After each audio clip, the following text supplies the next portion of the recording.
Hi guys! Magandang gabi po sa inyong lahat. So ngayon, ang topic natin is alam kong isa sa mga gusto ng lahat ng aking mga tagapanood. So yan.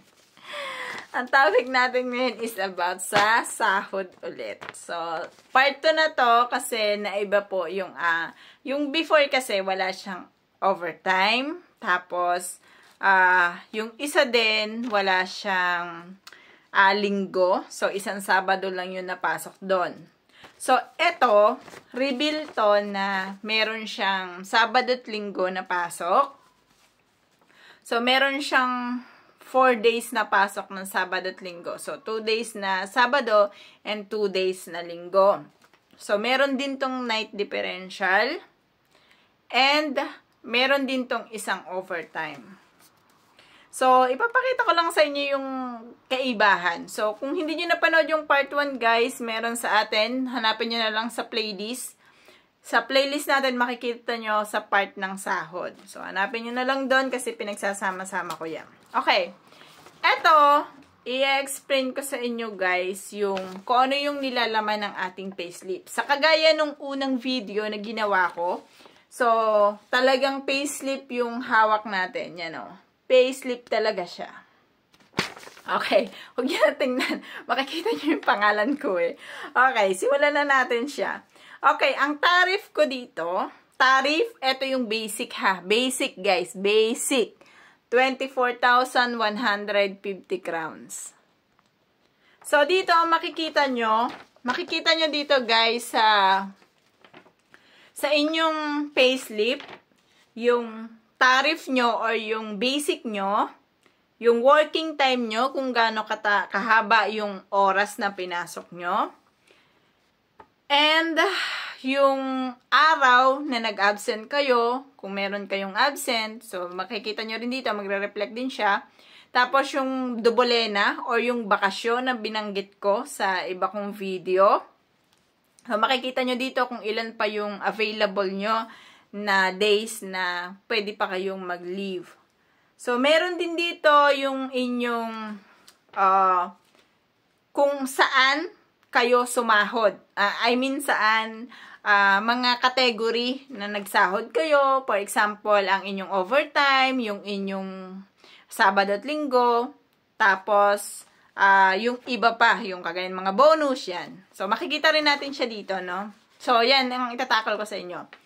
And, itatakal ko rin sa inyo yung kanyang kaltas, which is insurance. So, meron din tayo dito ng tax. Tapos, meron din tayo dito ng kaltas sa pagkain. Yan. Takal ko yan lahat sa inyo, guys. So, ang total, eto guys, meron tong overtime, ha? Ulitin ko. May overtime po ang aking itatakal ngayon. So, meron siya isang overtime. Ayos lang tayo ng upo, guys, kasi ang hirap mag-tackle kapag sahod. So, talagang ginagawa ko to para hindi ko sinasabi kasi na malaki ang sahod dito sa Czech Republic. Pero, sasabihin ko sa inyo kung ano yung mga possible. So, una natin, so guys, ito po siya. So, may tariff po tayo. Hindi siya malinaw kasi eh. Takpan natin yung... May tariff tayo na 24,150 crowns. Yan, tariff natin yan. So, hindi ko na siya i-convert sa Czech ha. Kasi kapag kinonvert ko, maguguluhan kayo. Hindi ko na siya i-convert sa Philippine peso, 24,150 ang tariff niya.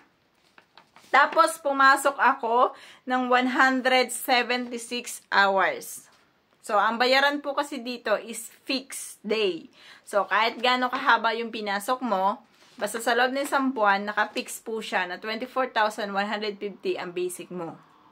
Ngayon, meron akong isang hours work overtime na 11 hours. So, isang araw yon. Then,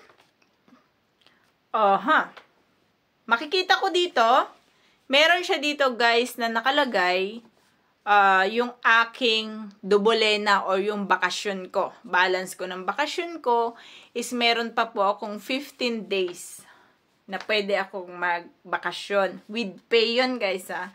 So, binanggit ko yan sa iba kong video. Next.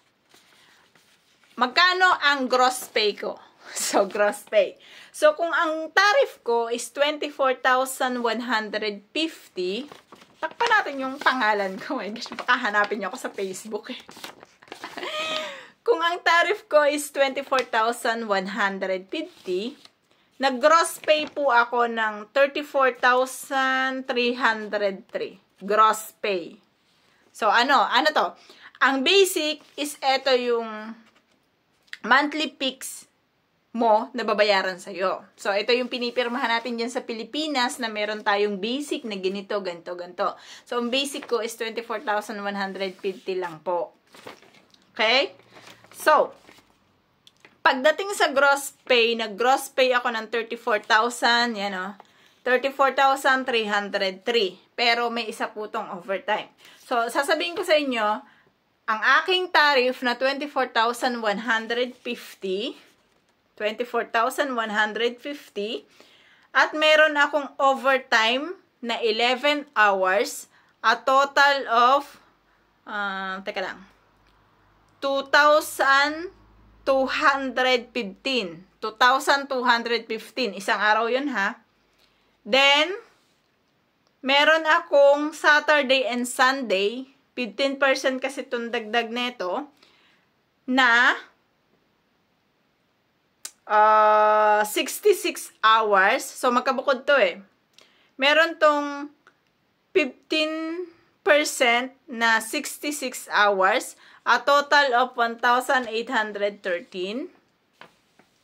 And meron akong night differential na 20% na 99 hours na may total of 3,625. So, ang total po ng lahat ng binanggit ko na yan is nasa 34,303. So, guys, yan ha. Malinaw yan. Nakikita niyo yung payslip ko. Okay. Tapos na ako sa gross pay, ah. So, nag-tariff ako ng 24,150. Nag-gross pay ako ng 34,303. Pero, eto yung mga kaltas niya. Kaltas. Kaltas insurance. Ang insurance ko po ay insurance total is 3,960.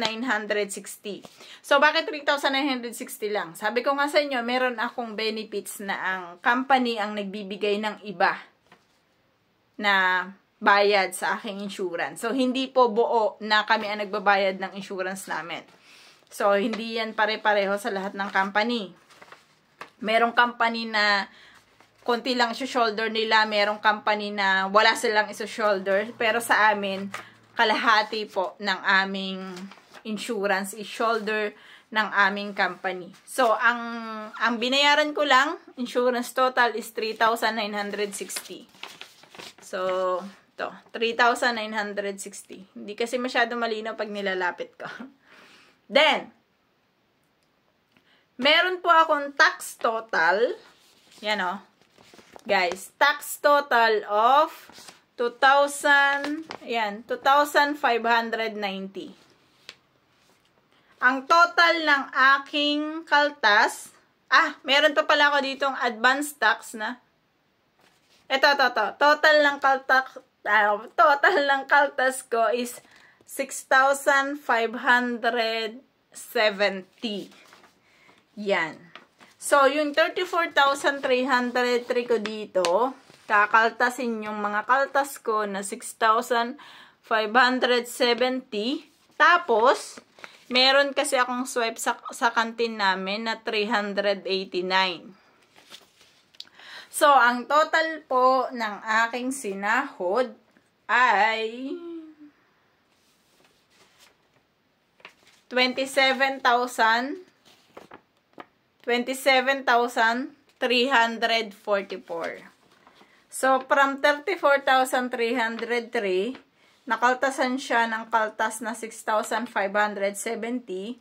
Kaya po nagkaroon ako ng total na mauuwi or total na sinahod na 27,344. Okay. Sa question, nandito na to sa payslip natin. Ito yung mga question dito. Libre ba kayo ng bahay?